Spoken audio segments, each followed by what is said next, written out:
Montagu Chelmsford सुधार यानी 1919 के भारत शासन अधिनियम के द्वारा प्रांतों में द्वैध शासन की स्थापना की गई थी। आगे जो हम बढ़ रहे हैं और जो भारत के संवैधानिक विकास के क्रम में मील का पत्थर साबित हुआ वह है भारत शासन अधिनियम 1935।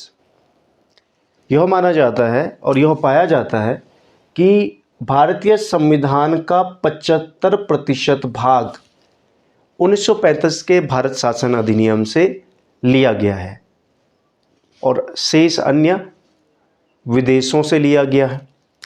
इस प्रकार इसका महत्व ज़्यादा हो जाता है। 1935 के भारत शासन अधिनियम के द्वारा हर एक क्षेत्र में महत्वपूर्ण प्रावधान किए गए। सर्वप्रथम जो प्रावधान किया गया, अखिल भारतीय संघ की परिकल्पना, ऑल इंडिया यूनियन की परिकल्पना पहली बार 1935 के भारत शासन अधिनियम में की गई। इस अखिल भारतीय संघ के अंतर्गत जो 11 ब्रिटिश प्रांत थे, 6 चीफ कमिश्नरी क्षेत्र थे और देसी रियासतों को शामिल किया जाना था। जो ब्रिटिश प्रांत हैं, 11 ब्रिटिश प्रांत, उन्हें तो शामिल होना अनिवार्य था और 6 कमिश्नरी क्षेत्रों को भी शामिल होना अनिवार्य था। लेकिन देसी रियासतों को स्वेच्छा के आधार पर शामिल होने की प्रावधान की बात इसमें की गई। चूँकि देसी रियासतों ने इसमें शामिल होने से इनकार कर दिया तो इस वजह से इसकी घोषणा नहीं हो सकी। जो ये घोषणा थी ये पूरी नहीं हो पाई। पर ऑल इंडिया यूनियन की जो बात होती है, आज जो हम कहते हैं भारतीय संविधान के भाग है, क्योंकि भारत राज्यों का संघ होगा, वो ऑल इंडिया यूनियन की जो बात हो रही है वो यहीं से वो प्रारंभ हुई, इसलिए इसका महत्व बढ़ जाता है संवैधानिक विकास के क्रम में। दूसरा, प्रांतीय स्वायत्तता, ये बड़ा इंपॉर्टेंट है। देखिए 1919 के मॉन्टेग्यू चेम्सफोर्ड सुधार के द्वारा प्रांतों में द्वैध शासन प्रारंभ किया गया था और अब क्या हो जाता है कि प्रांतों में द्वैध शासन को समाप्त कर दिया जाता है। उन्हें स्वतंत्र और स्वायत्त निकाय के रूप में रहने का प्रावधान दिया जाता है, इसलिए यह महत्वपूर्ण हो जाता है। अगला जो इम्पोर्टेंट है, इसके द्वारा जो एक महत्वपूर्ण बदलाव होता है वो केंद्र में द्वैध शासन की स्थापना होती है। ध्यान रखें, प्रांतों में समाप्त कर दिया है 1935 के अधिनियम के द्वारा और अब केंद्र में द्वैध शासन की स्थापना होती है।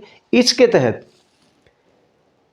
3 प्रकार की सूची, परिसंघ सूची, प्रांतीय सूची, समवर्ती सूची, 3 सूचियों का प्रावधान किया जाता है। परिसंघ सूची पर परिसंघ का विधानमंडल कानून बना सकता है। आज के परिप्रेक्ष्य में जो लिखा रहता है संघ सूची, राज्य सूची और समवर्ती सूची तो है ही। तो राज्य सूची, संघ सूची उस वक़्त परिसंघ सूची के नाम से जाना जाता था, जिस पर केंद्र विधानमंडल जो भी है, परिसंघ का विधानमंडल कानून बना सकता था। प्रांतीय विषयों पर प्रांतीय विधानमंडल कानून बना सकता था और समवर्ती सूची के विषय पर दोनों कानून बना सकते। और एक जो इन सूचियों से जो विषय बच जाएंगे, अवशिष्ट सूची, इसका अधिकार किसको था? ये वॉइसरॉय को था। वॉइसरॉय को अधिकार था कि वो इस पर कानून बना सकते हैं। ये बड़ा इंपॉर्टेंट बात है।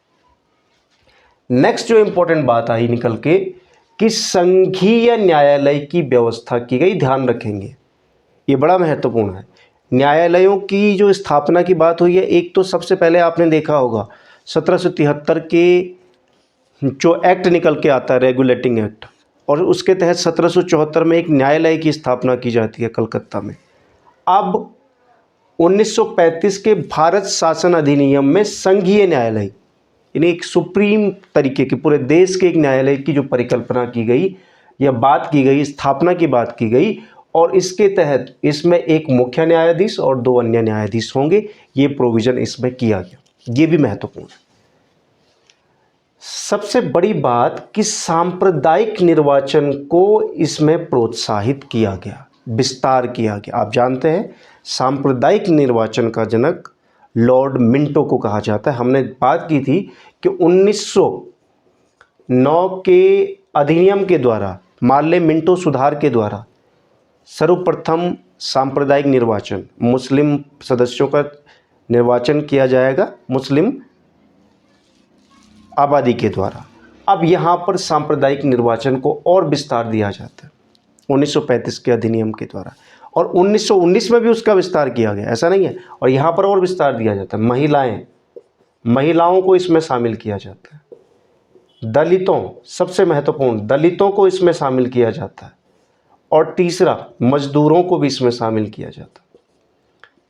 तो इस प्रकार से सांप्रदायिक निर्वाचन का और विस्तार होता है। महिलाओं को के लिए भी महिलाओं के आधार पर वोट दिया जाएगा, दलितों को दलित वोट देंगे, मजदूरों को मजदूर वोट देंगे। और इसके पृष्ठभूमि आप इतिहास में जानते हैं, गांधी अंबेडकर पैक्ट जो इससे पहले हो चुका था। अंबेडकर लगातार लड़ रहे थे दलित प्रतिनिधित्व के लिए, ये बड़ा इंपॉर्टेंट हो जाता है। तो सांप्रदायिक निर्वाचन को और विस्तार दिया गया इस अधिनियम के द्वारा। इसको एक इसका नेगेटिव पॉइंट कह सकते हैं। नेक्स्ट महत्वपूर्ण बात है कि ब्रिटिश संसद की सर्वोच्चता इस अधिनियम के द्वारा स्थापित की गई। इसमें कहा गया कि जो भी 1935 का भारत शासन अधिनियम है, इसमें कोई संशोधन ना तो संघ, परिसंघ विधानमंडल और ना ही जो प्रांतीय विधानमंडल इसमें संशोधन कर सकता है। सिर्फ संशोधन जो कर सकता है वो कर सकता है ब्रिटिश संसद, ये ध्यान रखेंगे। नेक्स्ट जो महत्वपूर्ण है, आप जानते हैं 1858 के तहत भारत परिषद का गठन करने, भारत परिषद की स्थापना का प्रावधान किया गया था 1858 के अधिनियम के द्वारा। इसका अंत कर दिया गया 1935 के द्वारा। इसमें चालू किया गया और इसमें अंत किया गया, ये बड़ा महत्वपूर्ण हो जाता है।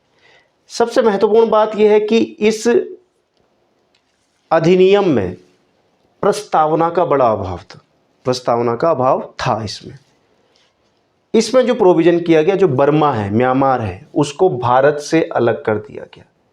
ये ध्यान रखिए, बर्मा को भारत से अलग कर दिया गया।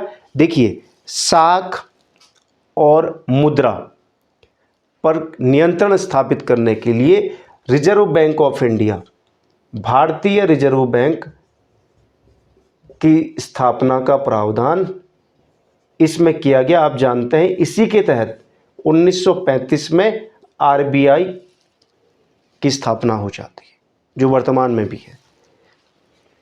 अदन को ब्रिटिश उपनिवेश के रूप में स्थापित किया गया, रहने दिया गया। और अब जो हम सांप्रदायिक निर्वाचन कह रहे हैं, चूंकि निर्वाचन का लगातार प्रसार हो रहा है, तो अब 10% आबादी जनसंख्या तक क्या हो चुका है, मतदान यानी वोट देने का अधिकार इनको प्राप्त हो चुका है। हालांकि ये सांप्रदायिक आधार पर है। सर्वप्रथम आप जानते हैं 1909 के द्वारा मुस्लिम सदस्यों का निर्वाचन, उसके बाद 1919 के अधिनियम के द्वारा सिखों के लिए, भारतीय ईसाइयों के लिए, और जो एंग्लो इंडियन है और यूरोपीय समुदाय के लोग जो भारत में, उनके लिए पृथक निर्वाचन की बात हुई। और अब महिलाओं को, दलितों को और मजदूरों को भी इसमें शामिल किया गया। ध्यान रखेंगे, भारत शासन अधिनियम 1935 में 331 अनुच्छेद थे, 331 अनुच्छेद थे और 10 अनुसूचियाँ थी। ये बड़ा महत्वपूर्ण है, 10 अनुसूचियाँ थी। तो इस आधार पर 1935 का महत्व अधिक हो जाता है। साथ ही साथ संघ में एक संघ लोक सेवा आयोग, यूपीएससी की स्थापना की बात हो, या 2 स्टेट के लिए एक संयुक्त लोक सेवा आयोग की बात हो सिविल सेवकों के चयन के लिए, उसका भी इसमें प्रोविज़न किया गया था। तो इसलिए इसका महत्व बढ़ जाता है।